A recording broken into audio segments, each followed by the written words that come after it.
ada pertanyaan, jadi ada permohonan penghapusan ataupun pemusnahan dari suatu kantor ke KPKNL.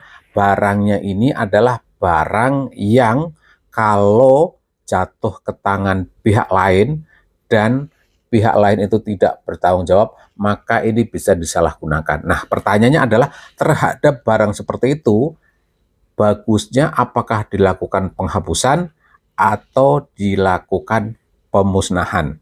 Yuk, kita sepil peraturannya sampai paham. Di peraturan PMK, Peraturan Menteri Keuangan tahun 2016 nomor 83, di situ diatur terkait dengan penghapusan dan pemusnahan. Membedakannya seperti apa nih?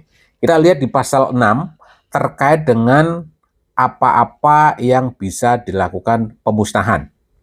Pertama adalah BMN tidak dapat digunakan, tidak dapat dimanfaatkan, dan garing atau tidak dapat dipindah tangankan, atau terdapat alasan lain sesuai dengan ketentuan peraturan perundang-undangan. Kemudian kita lihat di pasal 16-nya terkait dengan penghapusan. Apa sih yang bisa masuk ke dalam kategori penghapusan?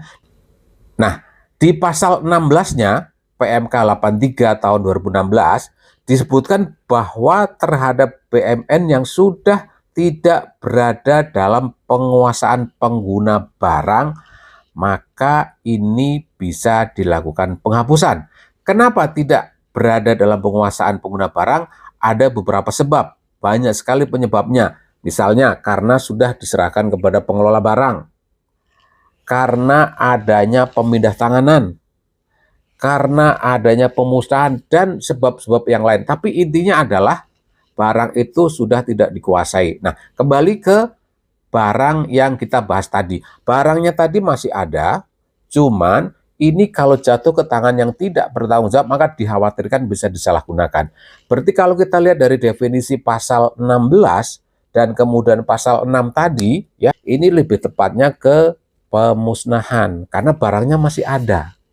Nah, kemudian yang perlu diingat, ya, yang perlu diingat, ini kewenangan siapa? Kewenangan KPKNL atau kewenangan dari penggunanya sendiri. Nah, di dalam PMK 4 tahun 2015 di situ sudah diatur pemusnahan ini bisa didelegasikan ke pengguna barang untuk BMN tertentu. Sekarang kita bahas alurnya seperti apa terhadap alur pemusnahan sampai dengan kemudian nanti proses penghapusan. Jadi yang pertama adalah alur permohonannya dulu, dari pengguna ke pengelola, diajukan permohonan pemusnahan, ya.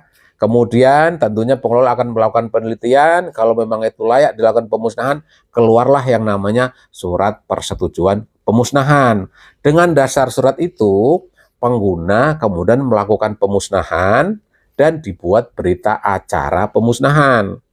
Selesai dilakukan pemusnahan dengan dibuktikan adanya berita acara pemusnahan, maka pengguna mengeluarkan surat keputusan penghapusan. Jadi pengguna nggak perlu lagi minta izin kepada pengelola KPKNL untuk melakukan penghapusan, karena ini sudah ada surat persetujuan pemusnahannya. Jadi itu semoga bermanfaat ya. Kalau ada pendapat lain ataupun mungkin ada yang kurang pas, silakan bisa berikan masukan, tulis di kolom komentar. Terima kasih. Assalamualaikum warahmatullahi wabarakatuh.